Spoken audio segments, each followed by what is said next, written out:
So the general problem with waiting for the right time, that cliche, is that there's always going to be, the balance is always going to be shifted in the direction of one group versus the other, a buyer or a seller. In general, what actually happens is that 90% of the time,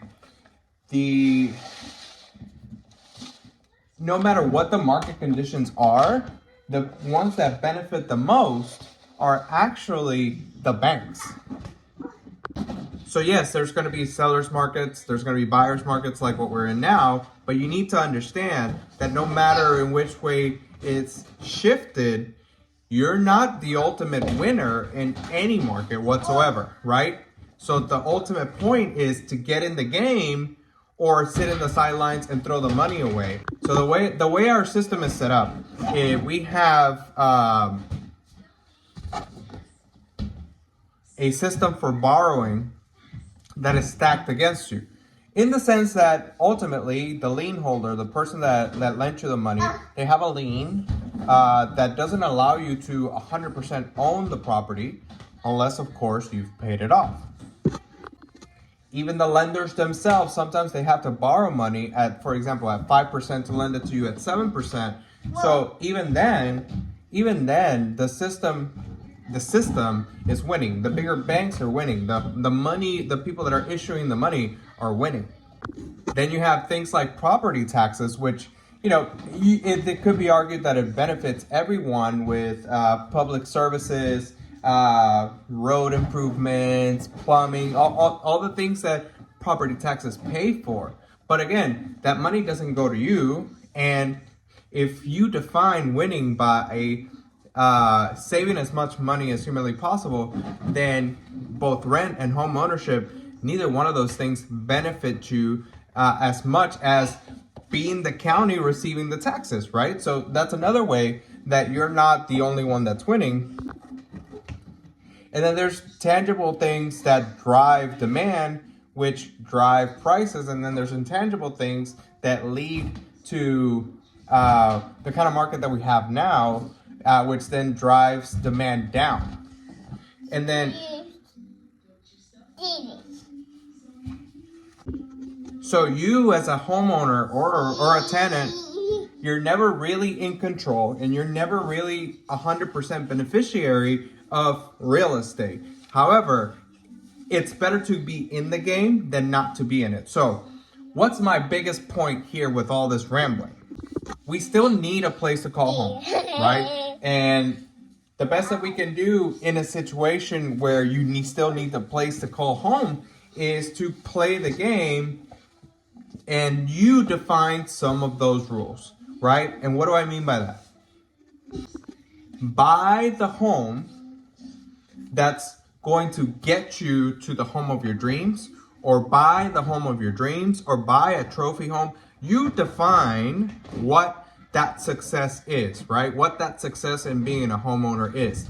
But keep in mind, again, you may come across the fact that it might take you 1 or 2 or 3 homes to get there, or that you might buy one and then that's it, right? So find the 1 or 2 things, and this is what I tell my clients, find the 1 or 2 things that are non-negotiables. So then when it comes to the issue of value, that's where I step in. So I help clients create value through negotiation, especially in a market like this. So when I'm talking about value, I'm talking about in a best case scenario, in a really great market, what could this home sell for?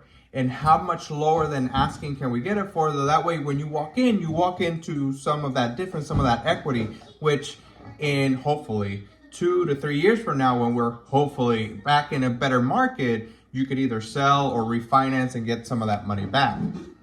But because that's my sole job in making this analysis for people and helping them walk into the best case scenario, it's tough during a seller's market, right? It's tough during a time where, for example, in Katy, 3-4 months ago, for a span of 18 months, every single home sold for $30,000, $50,000 over asking. It was on the market for less than a day. you had 20 buyers for every single house, right? There was just not enough houses. However, things have shifted in the other direction. Not dramatically, but enough to where we have plenty more buyers coming back now, and they have more options, and the prices are much more agreeable than they were before. We've gone from an average price of $345, and in most cases, in most areas, we've had a 10 to 15% reduction in prices, in average sold price. And for me personally, I think that we're still going to see another 15 to 20%. We don't know yet. We'll see what happens. So knowing that, we know that now is the best time to make aggressive offers. This is where you take your shame and you throw it out the window. There's absolutely no way that you're gonna make a deal happen if you are concerned with what the other side thinks, right? So let me get into the 3 things that we're doing, the 3 ways that we're structuring offers in order to help our buyers win. So like I said, you can't have shame in your game when you're putting together offers in this market. So the number 1 thing right now is prices. Obviously, prices have to come down, but it's not something that the seller is obviously going to want to give away from the beginning. They're not going to say, hey, I have it listed at $250, but $215 will do. No, we have to put those kind of offers together. We have to put the kind of aggressive offers that are going to tell the sellers, hey, this is the reality. Here's why. And in my offers, I put together why, right? Like, I'm not just, hey, just $215 just because we feel like it. No, $215 because this is what's going on around you, and your agent who helped you list the home is giving you data from 2 or 3 months ago. And that's an important distinction. 2 or 3 months ago was a completely different market. So right now, we're walking on some not so new territory, but it's new to the sellers that have gotten accustomed to what they were seeing for 18 months, 3 months ago. So when it comes to price, here's 2 things that I want you to do. If you're not working with me, coach your realtor to do this. Number 1, look for properties that are 15, maybe 20 days on the market. If they haven't had a price reduction, that reduction is coming. At least for us in our market, around day 21 to 23, that's when you see a price reduction, typically of about 3 to 10%. It depends. It really depends. If it's already a lower price, the reductions are lower, but the reductions are being done just so that anybody who's paying attention to the home it says, oh, they had a reduction. They're much more agreeable. Let's go make an offer, right?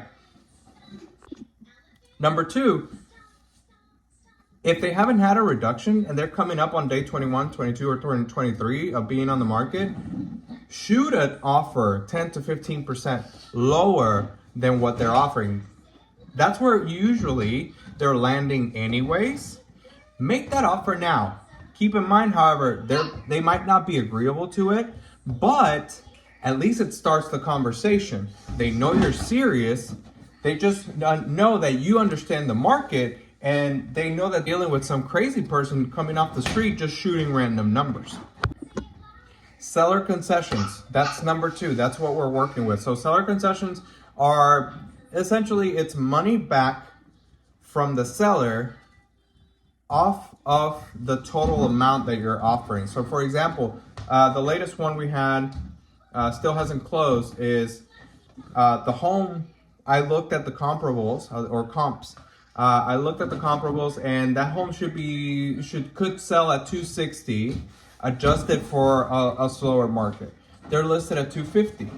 My client said, I want that home no matter what. I said, okay, well, maybe we should offer $250 or $253, which is what we did, $253. Ask for $5,000 back to go towards your closing costs, or it could be used towards your rate buy down to lower your interest rate. It's a good way to still walk into a little bit of equity,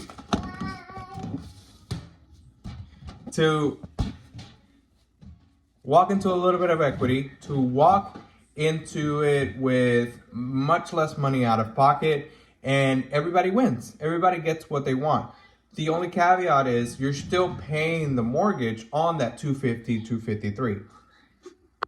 And then lastly, very similar to the second one, is credits in lieu of repair. So a lot of times sellers will not want to do repairs, and that's okay. If you have enough money that you're going to walk into a home with paying for your own out-of-pocket closing costs, save that money, ask for those same concessions to cover the closing costs, but then use them for the repairs. Now, there's a trick to this, and you should probably work with a professional for all of this, because there are some limitations depending on which kind of loan you use. So it could be difficult for you to pitch that to a seller if you don't have an inspection, and if your credits that you're asking for is way too high, and then find out that you can't even do it because you didn't know the limits of the loan.